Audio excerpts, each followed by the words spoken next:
I wondered if I could push you a bit on this contrast between multilateral and national. Just use an example from this week. You talked about China and America and the change of power there.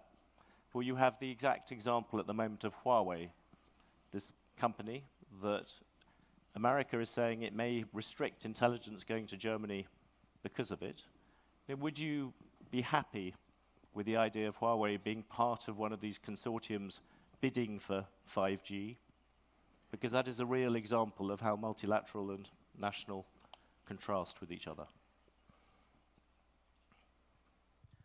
Ja, also ich glaube, oder bisher haben ja sehr viele Länder so far, a number of countries are using Huawei.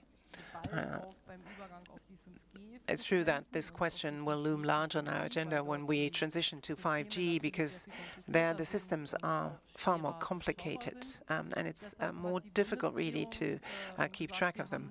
That's why the federal government has said our approach is not to simply exclude from the start one company or one provider, but we have certain requests and certain demands that we have with 5G technology, and we're going to lay this down in a telecommunications law, and we shall then talk to our partners because they have their ideas as well. But there are two things that I don't think one should do, namely, first, discuss these sensitive issues publicly, and secondly, simply exclude just one participant just because he comes from one specific country per se.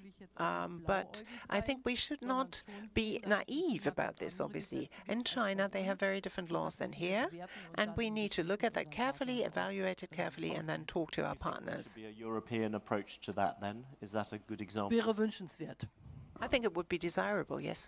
That's good. Je einheitlicher wir sind, umso mehr. The more uniform we are in our approach, I cannot, tell you about multilateralism and the value of it, and then say, well, Europe is a Can I push you on another one?